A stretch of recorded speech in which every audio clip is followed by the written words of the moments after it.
just get a little, okay? All right. First and foremost, when I say call out Yahweh by Shem Shai, what I just said is our praise to the Father, in the name of the Son.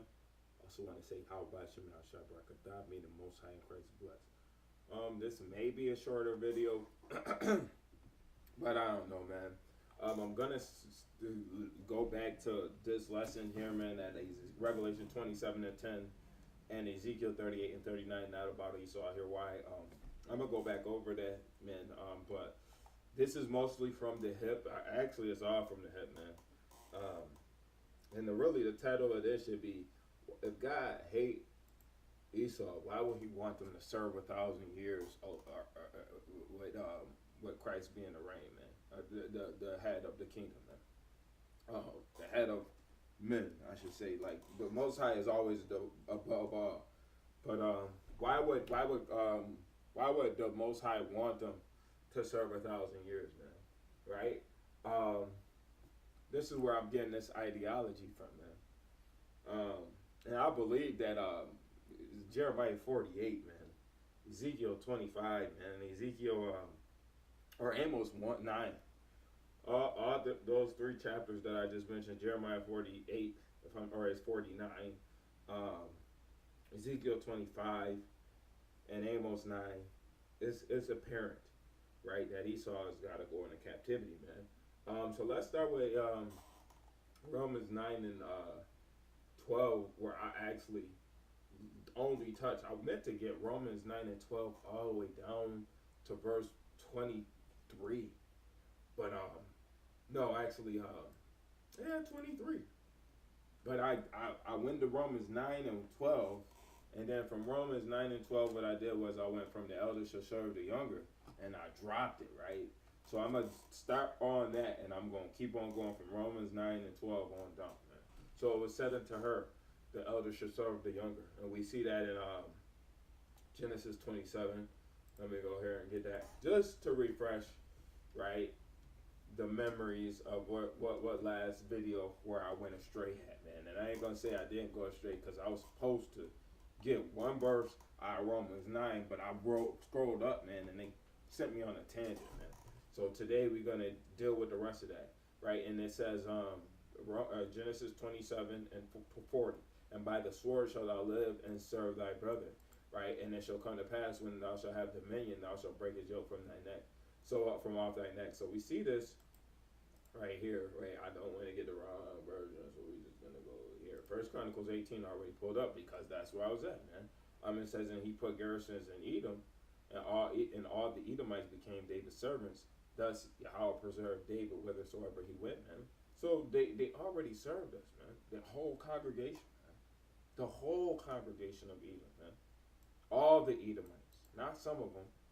And then a remnant of Edom was able to break the bands off his neck, man. Right? Hadad. Because they were killing the Edomites, man. So we seeing this, right? So now that we see that, right, if you don't want to accept that and you're thinking Amos 9, right, you got to deal with Amos 9. I've already dealt with that in the last breakdown. I don't want to go back on a tangent with that. But Romans 9 and 13, as it is written, Jacob have I loved, but Esau have I hated, man. Right, so let's deal with that. And I know I touched base on this in the last breakdown, but we're going to do it again, man. Right? Oh, man. I press 1. My number lock must not be on, man. I just did it, though. Malachi 1. Right, so it says Malachi 1 and 3. And I hated Esau and laid his mountains and his heritage waste for the dragons of the wilderness. Whereas Edom said, we are impoverished, but we will we will return and build the desolate places.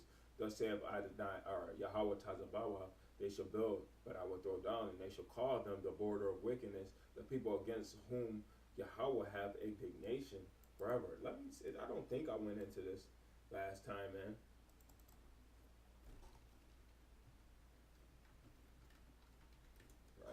Definition of indignation. Oh, I don't want any AI.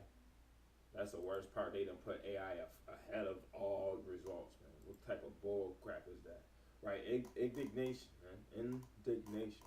Anger or annoyance provoked by what is perceived as unfair treatment. What's unfair treatment? then you see the Google images for indignation, man. Look who pops up. Right, this is a black man, the one instance, man, and that's a Christian, right? The Most High have indignation against the ones who don't serve Him, man. But it's a whole. It's okay. It might be a movie named Indignation, but it's kind of funny, man, that it's continually showing these men, right? It ain't sure. It's got one black man, and then all the rest is just Esau. Right? Now another black woman, man. It's rare, man. Right? That's a spirit, man. It ain't got nothing to do with indignation, but that's who the Lord have indignation against, man. That's the spirit, man. Right? So it says, whom the Lord have indignation forever, man. Right? So that means that they did wrong, man. And what wrongs did they do, man? I gotta go to it now, man. Right? No, it's one. It's a lie. It is 9. No, it's 1. It's 1 and 9. It might be 7 too. This is verse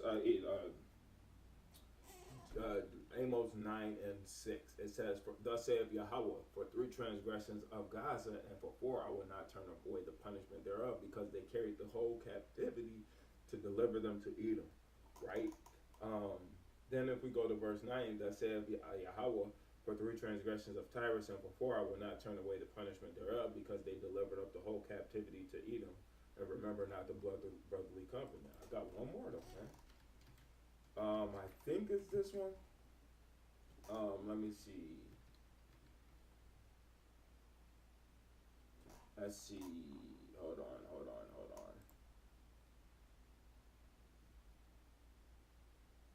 Okay, this is it. Right? So this is talking about our captivity. This is Daniel 7 and 7. And after this, in the night visions, after this I saw in the night visions, and behold, a fourth beast, a dreadful and terrible and strong exceedingly, and it had great iron teeth, and it devoured and brake in pieces, and stamped the residue with the feet of it, right? And it was diverse from all the beasts that were before it, and it had 10 horns. This is talking about our wicked, or the wicked captivity that we serving under. And it's another one in Daniel. Another one in Daniel that I gotta get right.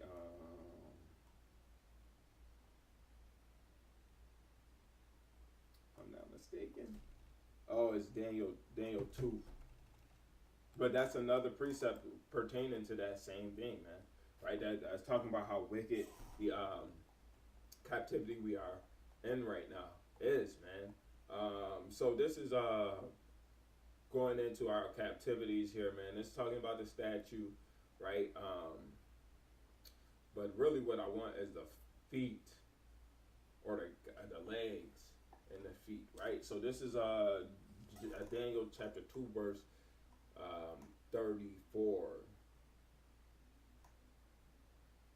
No, it's actually verse 33. His legs of iron, his feet part of iron and part of clay. So this is basically going into how we had a tough servitude, man, here in America, in a sense, man. Hold on, and we could do it right. So this is Daniel chapter 2 verse 40. It says, "And the fourth kingdom shall be as strong as iron. For as much as iron breaketh in pieces and subdueth all things, and as iron that breaketh all these, shall it break in pieces and bruise," right? "And whereas thou sawest the feet and toes, part of potter's clay and part of iron, right? The kingdom shall be divided, but there shall be in it of the strength of the iron, for as much as thou sawest the iron mixed with merry clay," right? "And as the toes of the feet were part of iron and part of clay, so the kingdom shall be partly strong and partly broken." It's talking about America and the wickedness and how it's split, man. Satan divided against itself, and then Rome and the 10 horns, man. That's why the feet and the toes, the 10 toes, man. You got to understand what it's going into, and that's exactly what it's talking about, though, man. Right? And it's just a wicked captivity, man. Right? So it says in Romans 9 and 14, "What shall we say then? Is there unrighteousness with God? God forbid, because it's not unrighteous of God to hate Esau, man." right? He hates them because of what they did, the wrongdoings. He has a righteous indignation towards Esau, man. Right? For he saith to Moses, right, I will have mercy on whom I will have mercy, and I will have compassion on whom I have compassion, right? And I could get that, but I'm not too sure where it is. I think it's in Exodus or Deuteronomy, maybe it is. And it's closer to the end, maybe chapter 29 or 30, 31, 32. One of those chapters, man. I'm not sure, right? But it's in there, right? So continuing on where I really want, right? I'm going to get down here where I want it, right? But it says, so then it is not of him that willeth, nor of him that runneth, but of the Most High that showeth mercy, right? For the scripture saith unto Pharaoh, even for the same purpose have I raised thee up, that I might show my power in thee, right? And that my name might be declared throughout all the earth. So why would he bring up Pharaoh when it was just talking about Jacob and Esau, right?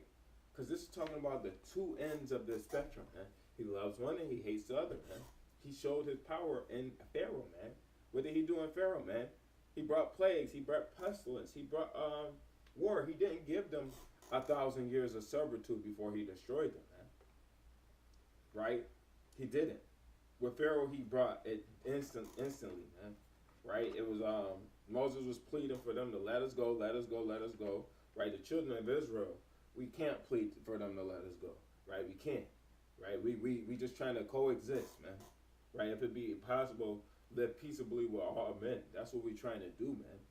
But it's hard, man. It's not possible in this place, man. So what we have to do is we got to see that the Most High is going to show His power in Edom, man. He's going to destroy them, man. Right. Therefore, have He mercy on whom He will have mercy, and whom He will, He harden it. Right. He's going to harden the hearts too, very soon, man. I'm gonna get that right.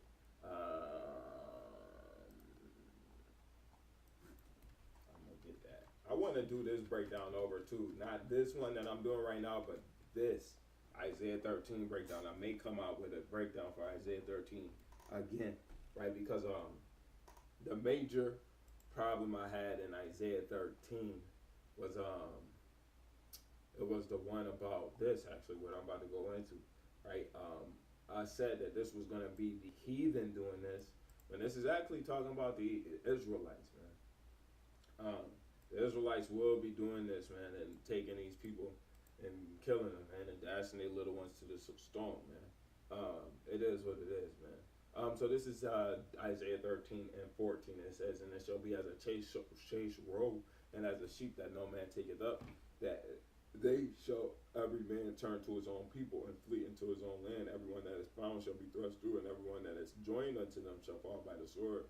Right? Their children also shall be dashed to pieces before their eyes, and their houses shall be spoiled, and their wives ravished, man. So they're gonna be basically having indignation towards us, man. They're not gonna be with us. They're gonna turn to their own people, man. They're gonna be standing up for their own thing, man.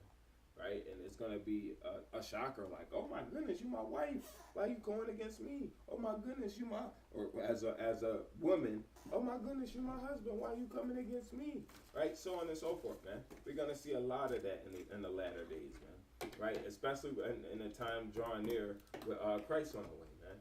Right? It's not always gonna be, oh, we could be at peace with Esau, man. Even though right now we not at peace with them, but it's partial, man. It's like a small amount of peace that we get to face sometimes, man. So it's not always the case, man. But continuing on, man. I was at verse 16. No, it's okay. Romans 9 and 16. So then it is not of him that willeth, nor of him that runneth, but of the Most High that showeth mercy. For the scripture saith unto Moses, unto Pharaoh, Salakia, right? Even for the same purpose have I raised thee up, that I might show my power in thee, right? And that my name might be declared throughout all the earth, right? And this actually kind of sounds like the same insinuation that Ezekiel, what is it? Ezekiel, it might not be Ezekiel, right? No, it's Ezekiel. Ezekiel 38 is good talking about, right? And the heathen, he gonna sanctify his name, and Gog and Magog shall he sanctify himself, right? That's what that sounds like a little bit, man. But we're not seeing that he's sanctifying his name in Esau, man. He's gonna let his power be known in Esau, man. right? Because a lot of the world have forgotten, right? And then he gonna let it be known that all men should fear him when it comes to Gog and Magog. No man is gonna buck up against the Lord after, or the Lord's will after he doing Gog and Magog, right? Esau, when they get done away with it, it's still gonna be an ability to buck up, man, right? And it's just a what I believe. It might not be true, right? But what I believe is all nations not coming into captivity right away, right? It's gonna be after that Gog and Magog prophecy, right? And this is where I'm leaning towards, right? After that Gog and Magog prophecy, then all the world is gonna serve the children of Israel. But I'm not sure. I'm not gonna say that's it or not, man. But that's what the scripture is suggesting. You know what I'm saying? But continuing on in Romans 9:19, thus will say then unto me, why doth he yet find fault? For who have resisted his will? Nay, but O man, who art thou that repliest against God? Shall the thing that formed say to him that formed it, why hast thou made me thus? Right? So you can't question what the Most High doing, man. Right? The Most High made certain people for the day of judgment, man. Right? And I'm not gonna get that just yet, right? It's verse 21. Have not the potter power over the clay of the same lump to make one vessel unto honor? Who's the vessel unto honor? Jacob, right? Or Israel, right? And continuing on, and another unto dishonor, right? That's who the dishonor is, man. Right? And continuing on, because this is the nail in the coffin, verse 22. What if God, willing to show his wrath and to make his power known, right? This is him making his power known. He's going to sanctify himself in the children of Gog and Magog. He's going to make his power known. Because why would it say that, right? Because the world does not know the power of the Most High, right? We only hear about the power of the word or the Most High, or we read about the power of the Most High, right? Yeah, we see great disasters, we see great earthquakes, man. But some men will equate that to science. Some men will equate that to natural disaster. Some men will equate that to natural things, man. Right, which is it is a natural thing for the Most High to cause these things to start and happening in the earth, but it is not a natural thing for flooding in Texas to be like it is right now, man. It is not a natural thing for the high heat, right, in China right now. It is not a natural thing for so much flooding going on in Tokyo right now, man. Right, the Lord is plaguing the earth, man. The Lord has sent forth his plagues, man. Who could turn back the arrows thereof, man? The plagues are sent forth in the earth, man. Right? Who gonna turn back the plagues thereof, man? Right? And it says endure with much long suffering, right? Because why does it say endure with much long suffering? Because we enduring through this hard time we gotta go through right now, man. And actually, let me get this too, man. I know it's in Romans, but I don't want to leave where I am at right now, man. Right, Romans 8:18, it says, for I reckon that the suffering of this present time, right? Because this is Paul here, man. He's saying that we were suffering even during the Romans right here, man. The Romans weren't suffering, but the children of Israel were suffering under the Romans, right? So it says, for I reckon that the sufferings of this present time are not worthy to be compared with the glory which shall be revealed in us, man. Right, so it's certain vessels fitted for honor and certain vessels fitted for destruction, man. Right, and it says to make his power known, Romans 9:22, I'm going to start from the top. What if God, willing to show his wrath and to make his power known, endure with much long suffering, the vessels of wrath fitted to destruction. It does not say fitted for captivity. It do not say fitted for this, man. Right, some men might say that this is talking about Ishmael, man, but that's just going into Esau, Salaki, right? And then we can even go here Now that I'm finished with that, what is it? What is it? What is it? Oh yeah, is it Obadiah? No, it ain't Obadiah. That's a rapid. That was something that I had in mind. I got it yesterday, or the last time I went into this, man. Oh man, I can't think of it off the top of my head, man. But we're not seeing that they getting it, man. Right? They not getting it. If they get in the kingdom, man, then that's some problematic there, man. Right? And also let's go into that, man. Right? Oh, Habakkuk 2:12. Right? Habakkuk 2 verse 12. Right? Come on, man. We gotta deal with this, man. It says, "Woe to him that buildeth a town with blood and establish a city by iniquity." What is establishing a city by iniquity, man? How did they establish Buffalo, New York? This is my um, number one example I always use, man. Right? Buffalo was built off of what? Why would they name Buffalo Buffalo, man? Right? It commemorates the killing of Buffalo to basically they tried to wipe out the natives, man. They tried to commit a mass genocide towards the Native Americans, man. Right? But they couldn't. Right? That's the a city established by iniquity, man. Right? What else about it, man? Well, it was Wild Bill or Buffalo Bill, man. Right? He the one that went through and did this, man. Right? Let's see. Since we already got so much up here, man. Right? Let's look him up, man. Who is this? Is that a black man?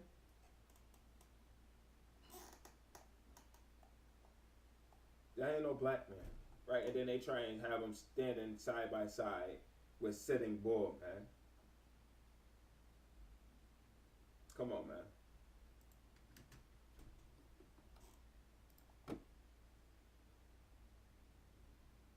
And then his nickname is Wild Bill or Buffalo Bill, and then on top of that, for a surname for his nickname, is Buffalo Killer, man. Hold on.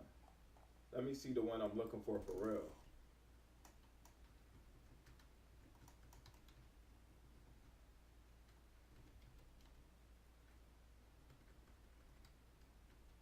Oh, that. Why would it know what I'm looking for next, right? I think, if I'm not mistaken, right, this is Wild Bill on top of this pile of wild buffalo skulls, man, or these bison, man, right? Oh, I say the emergence of the Civil War. So they did this. They did this during the Civil War, man. Before the Civil War, this is news to me, man. But look it. They got buffaloes stacked on top of each other, man. What was the purpose for this, man? What was the purpose of killing off the buffaloes, man? It wasn't Buffalo Bill. That's my mistake, right? But a man standing on a pile of American bison skulls waiting to be ground for fertilizer. You don't need the buffaloes to be fertilizer, man. Right? America had a lot of fertile land, man. That's why the natives were able to thrive, man. But they needed to do this, right? They needed to do stuff like this. They established a town with iniquity, man. And then it says, "Woe to the." That was the second part of the verse. It says, "Woe to him that builded a town with blood." Who built the town with blood, man? Who? What's the story of Thanksgiving, man? They came here, and then they said, "Oh, kumbaya, kumbaya," and then right after they started killing the natives. That's a short story of it, man. But really, they came here, man. They learned how to cultivate the land from the natives. They learned how to survive and thrive in this cold climate from the natives, man. And then after they got all the good information, man, they started killing off the natives, man. Right? And then when they couldn't kill them all off, they started forcing them on the reservations, man. Right? They said, it says, "Woe to him that builded a town with blood," man. Right? Hold on, let's look at this, man. It's another one I want to get before I go any further. Let me see. This.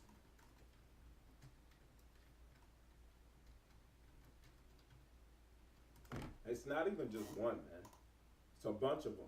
The American Indian War, man, and it went on for 200 years down there. Or so it says.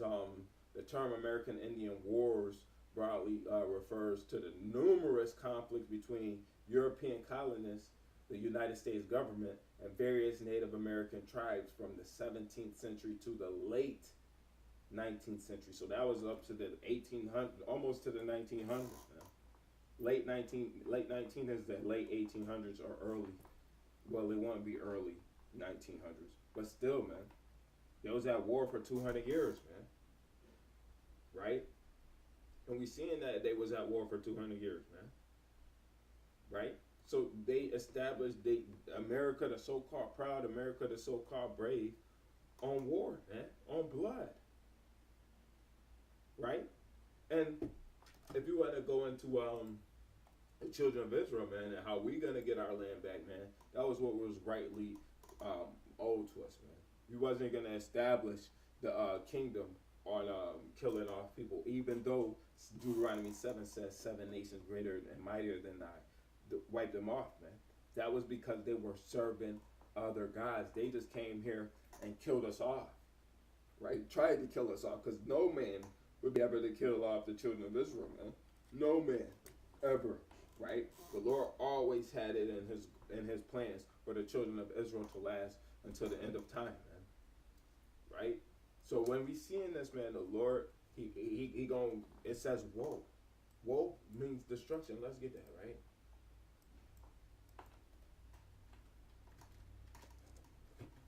Let's get that, right? Habakkuk 2, and let's get this 12. Just for the one that's right there, it says woe, or hayah, right?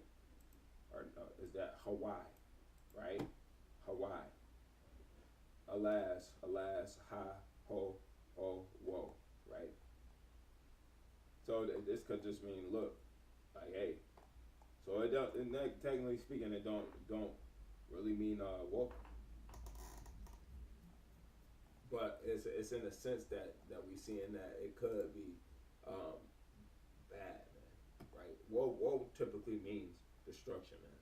But in this sense, that ain't what woe means. Let me show you woe in the scripture real quick, right? Because it's going to be different than that, right? Numbers 21-29. Let's see. I believe that's going to be different. Oh, why? It's a little different, right? Woe, alas, passionate cry of grief and despair. So it is a little different in that one, man. But still, man, the Most High is saying, "Woe to them, man! Woe to the town! Woe to them that build the town on the with blood and establish the city by iniquity." Woe is destruction, man. If we want to go, and that's why they would use that word woe. Let me just go here, man. Woe, because woe, great sorrow and or distress, often used hyperbolically, right? Things that cause sorrow or distress, trouble, right? And even looking at Isaiah 1 and 4, a nation of iniquity, or a nation filled with sin, whatever it says in Isaiah 1 and 4, I know it starts with meaning the same word, woe, man. It's like destruction, man. Why? It's great sorrow. You cause them a headache to come to my head, man. Right? It's deserving for our people to go into the captivity that we went into, man. Right? And then if we jump down a little bit, man, it says, woe unto him that giveth his neighbor drink, that putteth thy bottle to him, and maketh him drunketh also, that they might, no, okay, never mind. That ain't what I wanted. I thought I was talking about something else. But yeah, that's even talking in a way where they may cause us to drink, man, and drink of their wine, not of the most, not just liquor, man, and be drunk, right, of their wine, of the fornication, right? So let me just end it with this, right?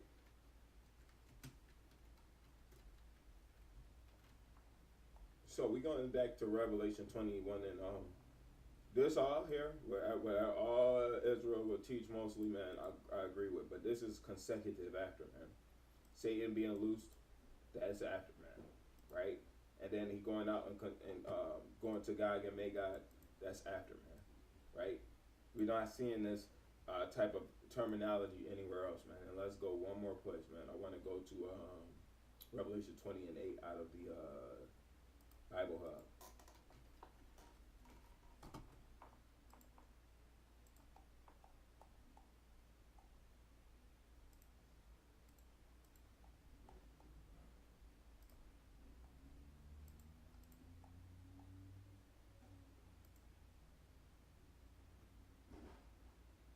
So really, what I wanted is to see what it's talking about. Look at Revelation 20:8, and Israel will use this Bible Hub tool, right, to show. So the cross references for Revelation 20, right? I didn't even go here to prove. I didn't go here when I was studying my lesson to prove what Ezekiel 38 and 39 is talking about, or I didn't go to this Bible Hub to figure out what Revelation 27 and 10 was talking about, right?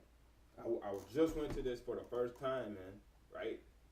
Trying to see what this is referencing, man. The cross references Ezekiel 38, 2 and 3. Ezekiel 38, 14 through 16. Ezekiel 39, 1 and 2. Ezekiel 39 and 6. Right? And then it says Daniel 7, 21 and 22. As I watched, this horn was waging war against the saints and prevailing against them until the Ancient of Days arrived and pronounced judgment in favor of the saints of the Most High, and they came for them to possess the kingdom. So this is why somebody may suggest that it was talking about the children of Edom, man. Right? But the first things that we seeing, man, and then that ain't what we talking about, man. Right? But the first things we seeing is Ezekiel 30, 38 and 39, man. They synonymous, man. They go hand in hand. Revelation 20, 7 to 10, and Ezekiel 38 and 39. Ezekiel 38 and 39 going in depth, in topic, on par with Revelation 27 and 10. We see that, man. You don't see Esau fitting into Ezekiel 38 and 39. It's not there. You would have to show me how the Lord sanctifying himself in Esau. Or you got to show me that the land of Magog, right, is talking about Esau. Where do we see in the scripture that Esau is going to be dwelling in the land of God, man, in a kingdom? They would be dwelling with the children of Israel if they make the kingdom, but that don't make sense, right? Because if they in the land of God after 1,000 years, how do they escape to the land of God? They're not making it. Destroyed. Destruction to Edom, man. No captivity for Edom, man. No 1,000-year servitude, man. That scripture don't teach that, man. So with that, I want to say shalom. Yahweh Hashem Yahshua Barakatah.